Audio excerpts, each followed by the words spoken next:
Alright, here's our practice for the Sig Test.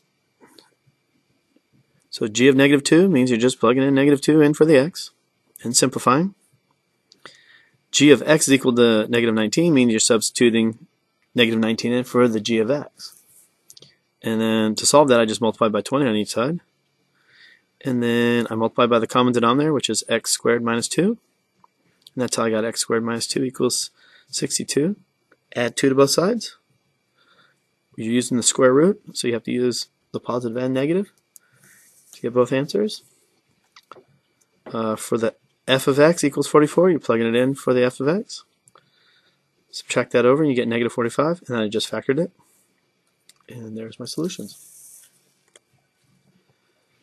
And then to solve algebraically for this line and parabola, you substitute in equal to each other, solve, and you get two different x's. So you got to find both y's. And you can plug it into either equation, doesn't matter. I chose this one because it's easier. Plug in your 4.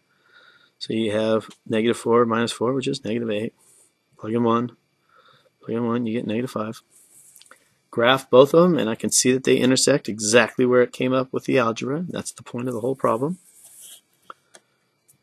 Get it equal to 0. Factor. I always check it by going 5x times 4 gives me 20. 3 times x is 3, so 23 is what it adds up to be. That made me happy.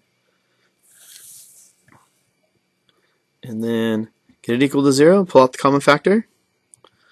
Factor this part. So once again, that's a negative 6, and that's a positive, or a negative 1. When you add those together, you get a negative 7. The x gives me 0. The 3x minus 1 gives me, add the 1 over and divide by the 3, 1 over 3, and the 2. Quadratic formula. Always like my x squared to be positive, so I brought everything over here. It doesn't matter. It works either way. And you just plug it in. Don't forget a negative times a negative is a positive. Your domain is all your possible x values. So my lowest x value is at negative 5. And it goes all the way to infinity. And then my lowest y value is down here at negative 4. And it goes all the way up to infinity. I drew this one wrong. I just put a big dot there at 5. So I'm just going to consider that be at 5. My domain, the lowest possible value for my x is negative 3. My highest possible value for my x is over here at 2, 4, 6. So it's at 6. And then it's not equal to it because it's an open circle. Equal to it because it's a closed circle. That's where those came from. Range, my lowest y value is down here at negative 5. And my highest y value is up here at 5. And it can equal that one, but it cannot equal this one because of the open circle. Just a list of x's. A negative 4, a negative 2, a 0, and a 4. List of y's. Negative 3, 0, and 1.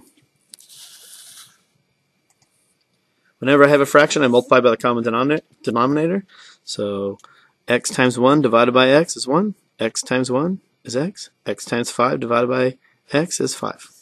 And then you just solve it. Watch your negatives when you distribute. Combine the like terms. And when you get something that's equal to itself, it's all numbers.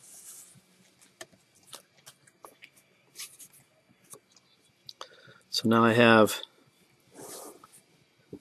cosine since it's adjacent over hypotenuse.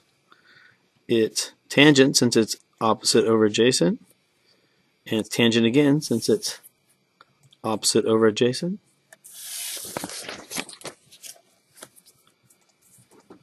Alright, so we got this Porsche at this price, and it's depreciating by 8.5%, so that's 100% minus the 8.5% gives me 91.5%, which as a decimal is 0.915. And after 10 years, I raise it to the 10th, and that's my number. Raise it to the negative 3 since it's years ago. And then there's my equation. If it's arithmetic, we know it's going to be linear. It's going to be a line. So I just found the slope and the y-intercept. slope and the y-intercept. And then t of 55 just means plug in 55 into my equation. If it's an arithmetic sequence, then you're either adding or subtracting. You're subtracting 210 each time. Subtract it again, you got negative 175. Well, this has to equal negative 175 then. Then you just solve for x. Geometric means you're multiplying by something every time. Or in this case, we're multiplying by a fraction.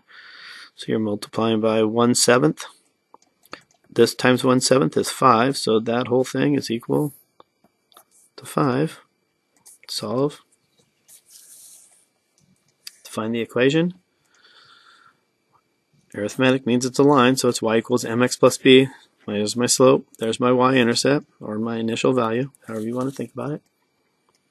Geometric, that's what I started with. This is what I'm multiplying by to the end.